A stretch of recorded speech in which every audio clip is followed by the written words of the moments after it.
नमस्कार मित्रों, स्वागत है आप सभी का एक नए लर्निंग वीडियो में। आज हम बात करने वाले हैं इमामी लिमिटेड स्टॉक पर। यहाँ पर हम देख सकते हैं कि इमामी लिमिटेड ने 680 रुपये के आसपास का हाई बनाकर फिर वापस से एक बहुत तेज गिरावट हमको देखने को मिली और लगभग 80% की गिरावट के साथ 130 रुपये के आसपास का लो बनाते हुए स्टॉक ने अच्छे मूवमेंट के साथ यहाँ पर रिकवरी की। लेकिन वापस से यहाँ पे ऑल टाइम हाई के आसपास न जाकर फिर वापस से हमको यहाँ पर गिरावट देखने को मिली। और ये जो गिरावट थी यहाँ पर लगभग ये गिरावट हम यहाँ पे अगर इसे हम मेजर करें तो 45% की गिरावट हमको देखने को मिल रही है। और इसके बाद से स्टॉक एक रिकवरी करने की कोशिश कर रहा है, लेकिन यहाँ पर देख सकते हैं हम कि यहाँ पर एक ज़ोन के अंदर काफ़ी समय से यहाँ पे स्टॉक ट्रेड कर रहा था। ये देखिए, ये जो ज़ोन है, ये वाली लाइन से मैंने इसका अपर लाइन को मार्क किया है और ये लोअर लेवल है जो इस ज़ोन का। और यहाँ पर हम देख सकते हैं कि इस ज़ोन का एक हमको ब्रेकआउट देखने को मिला, लेकिन ब्रेकआउट के बाद वापस से एक रीटेस्ट देखने को मिला। और कल लास्ट ट्रेडिंग डे में यदि हम देखें तो स्टॉक ने एक अनडिसाइडेड कैंडल बनाई है, जिसके कारण थोड़ा-सा कन्फ्यूजन हो रहा है कि यहाँ से ये ब्रेकआउट सक्सेसफुल होगा या यहाँ से ये ब्रेकआउट फेल हो सकता है। तो यहाँ पर मैंने डेली टाइम फ्रेम लगा लिया है। सबसे पहले आप लोगों को डिस्क्लेमर देना चाहूँगा कि ये वीडियो ओनली एजुकेशन पर्पज़ के लिए बनाया जा रहा है। इसमें किसी भी प्रकार की बाय सेल या होल्ड करने की कोई सलाह नहीं दी जा रही है। किसी भी प्रकार का ट्रेड लेने से पहले आप अपने फाइनेंशियल एडवाइज़र से अवश्य सलाह लें। तो यहाँ पे देखिए आप कि यदि हम इसको डेली टाइम फ्रेम में देखें तो आप ये देखिए यहाँ पर ये एक इम्पोर्टेंट यहाँ पे ज़ोन है और ये इसकी अ, इसे मैं रेड लाइन से यहाँ मार्क कर लेता हूँ। आप इसे देखिए, इस रेड लाइन पर आप देखेंगे तो यहाँ पर हमको बार-बार यहाँ पर रेजिस्टेंस लेता हुआ दिख रहा है। ये पहली बार यहाँ पे रेजिस्टेंस लिया, फिर इसके बाद यहाँ पे देखिए आप, यहाँ फिर से वापस से हमको यहाँ पे रेजिस्टेंस लेते हुए देखने को मिला और इसके बाद एक अच्छी गिरावट देखने को मिली। और वापस से यहाँ पे तीसरी बार भी एक रेजिस्टेंस हमको यहाँ पे लेता हुआ दिखाई दे रहा है। और इस रेजिस्टेंस के बाद यहाँ पर देख सकते हैं हम कि हमको यहाँ पर एक ब्रेकआउट देखने को मिला और ब्रेकआउट के बाद यहाँ पे एक रिटेस्ट देखने को मिला, लेकिन वापस से एक हमको फॉल देखने को मिला। और ये देखिए, जहाँ पे पिछले बार यहाँ पे ये जो सपोर्ट बना था, इसी सपोर्ट से यहाँ पर वापस से सपोर्ट लेकर स्टॉक ने यहाँ पे वापस कल हमको एक अच्छी कैंडल बनाई। अब यहाँ पे हमको ये बात समझनी है कि ये जो कैंडल यहाँ पे बनी है, ये कैंडल हमको क्या इंडिकेट कर रही है? इम्पोर्टेंट है, प्राइस एक्शन को यहाँ पे हम समझेंगे। तो यहाँ पे आप देखिए, सबसे पहले ये एक मेजर सपोर्ट है। सबसे पहले तो ये देखिए, यहाँ पे भी 2-3 दिन कंसोलिडेट किया, इसके बाद वापस से यहाँ पे एक अच्छा मूवमेंट देखने को मिला, वापस से हमको गिरावट देखने को मिली। 3-4 दिन वापस से यहाँ पे आप देखिए, 4-5 दिन से यहाँ पे कंसोलिडेट कर रहा था, गिरने की कोशिश किया गया सेलर्स के द्वारा, लेकिन यहाँ पर स्टॉक में गिरावट देखने को नहीं मिली। लेकिन ये जो कैंडल कल हमको बनी है, ये एक अनडिसाइडेड कैंडल कह सकते हैं हम इसे, क्योंकि आप देखिए, ऊपर जितनी विक है उतनी विक नीचे भी है ना? तो ये कैंडल में यहाँ देखिए, इस रेंज का तो यहाँ पे हमको एक ब्रेकआउट देखने को मिल रहा है। ये देखिए, ब्लैक लाइन से मैंने इसकी एक रेंज बनाई है, रेजिस्टेंस लाइन थी, इससे रेजिस्टेंस लेता हुआ स्टॉक यहाँ पे हमको रिजेक्शन देखने को मिल रहा था। अब देखिए, यहाँ पे एक अच्छा वॉल्यूम हमको देखने को मिल रहा है, साथ ही साथ ये जो कैंडल है, कल या परसों आने वाले समय में यदि इसके ऊपर सस्टेन करता है ₹550.80 यानी ₹551 के ऊपर सस्टेन करता है, तो यहाँ से एक अच्छी बाइंग अपॉर्चुनिटी हमको देखने को मिलेगी और इसके बहुत अच्छे लेवल हमको देखने को मिल सकते हैं। लेकिन यदि हम बात करें, यदि इसके नीचे अगर ट्रेड करने लगे, ये जो लो यहाँ पे बनाया है, इसके नीचे अगर ट्रेड करने लगे, तो ये थोड़ा-सा यहाँ पे एक नेगेटिव पॉइंट होगा। और यदि हमको इस सपोर्ट को यहाँ पे टूटता हुआ दिखे, तो ये सपोर्ट वापस से यदि टूट जाता है, तो यहाँ पे इसमें हमको एक फर्दर गिरावट देखने को मिल सकती है। आप यहाँ पे ध्यान से देखिए कि स्टॉक में यदि हम देखें, थोड़ा-सा आप यहाँ पे समझने का प्रयास करें कि ये स्टॉक जो है 50 डे मूविंग एवरेज को बहुत अच्छे से रिस्पेक्ट करता है। यदि हम थोड़ा ध्यान से देखें, तो यहाँ पे देखिए आप,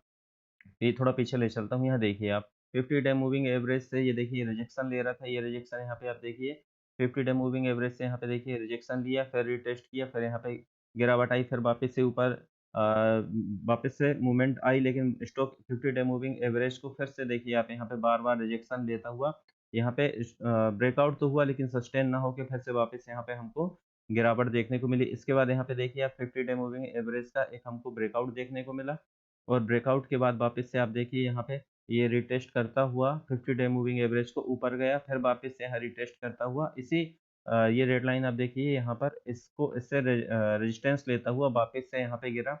50 डे मूविंग एवरेज से यहाँ पे हमको ब्रेक यहाँ पे ब्रेक कर गया और वापस से यहाँ रीटेस्ट करके फिर हमको एक फॉल देखने को मिला।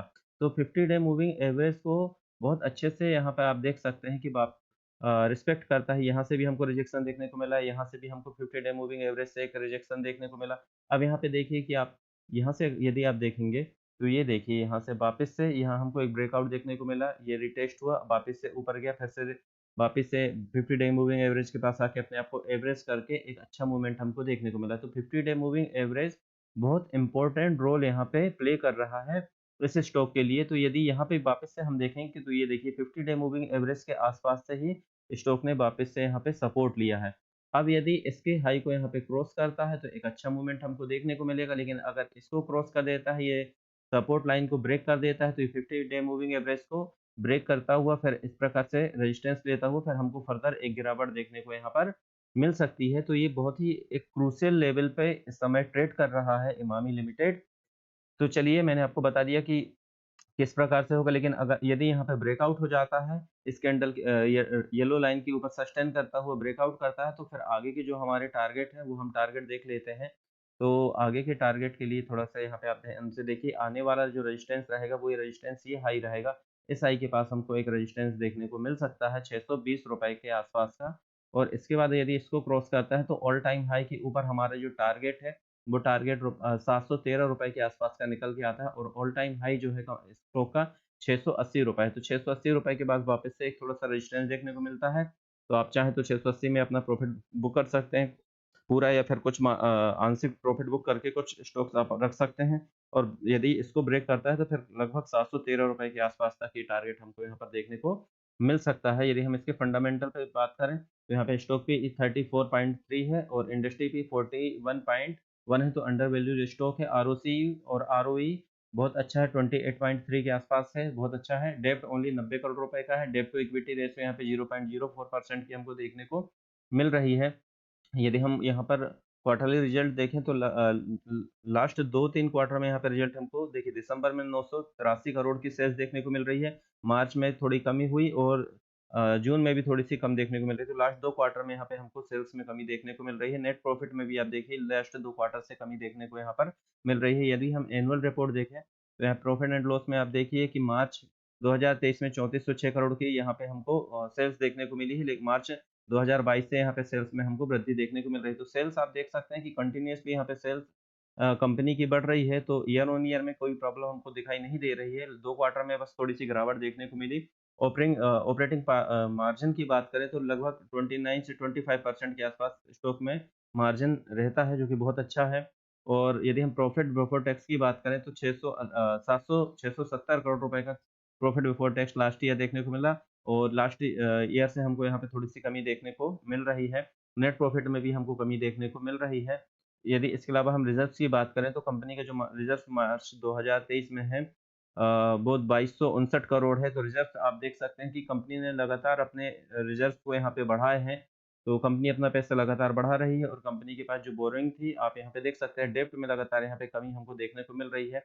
लास्ट ईयर 282 करोड़ था, और इस साल मार्च 2023 में 91 करोड़ का डेब्ट देखने को मिल रहा है। तो यहाँ पे कंपनी ने रिज़र्व भी बढ़ाए हैं और अपने डेब्ट को भी कंट्रोल में रखा है, कम किया है। तो ये एक अच्छी बात है। सीडब्ल्यूआईपी 6 करोड़ की है। यदि हम यहाँ पे अ, शेयर होल्डिंग पैटर्न देखें तो प्रमोटर के पास 54.52% की होल्डिंग है। लास्ट ईयर 54.27, ये काफ़ी समय से यहाँ पे देख सकते हैं 54.27 2022 से यहाँ पे है। लास्ट ईयर से थोड़ी-सी यहाँ पे होल्डिंग्स कंपनी ने अपनी बढ़ाई है, जो कि अच्छी बात है कि प्रमोटर अपने होल्डिंग बढ़ा रहे हैं। एफआईआई के पास ने भी अपनी होल्डिंग लास्ट ईयर से बढ़ाई है। डीआईआई ने अपनी होल्डिंग थोड़ी-सी कम की है, और पब्लिक के पास ओनली 7.81% की होल्डिंग है। तो ये बहुत अच्छी बात है कि जो स्ट्रॉन्ग हैंड्स हैं, प्रमोटर हो गए, एफआईआई हो गए, डीआई हो गए, इनके पास बहुत अच्छी मात्रा में स्टॉक्स हैं, और जो पब्लिक है उनके पास ओनली 7.81% की होल्डिंग है। लेकिन अगर इसमें भी हम देखें तो Avis trading and financial private limited, इनके पास 2.1% की यहाँ पे होल्डिंग है। तो इससे भी हम यदि माइनस कर दें तो लगभग 5.5% के आसपास रिटेल पब्लिक के पास होल्डिंग है। तो ये बहुत ज़्यादा अच्छी बात है कि रिटेल पब्लिक के पास कम स्टॉक्स यहाँ पे हैं। तो ये आज का एनालिसिस था। एक बार फिर से आपको कहना चाहूँगा, किसी प्रकार की बाय सेल होल्ड करने की कोई सलाह नहीं है। वीडियो अच्छा लगा हो तो लाइक एंड सब्सक्राइब ज़रूर करें। आज के लिए इतना ही, धन्यवाद।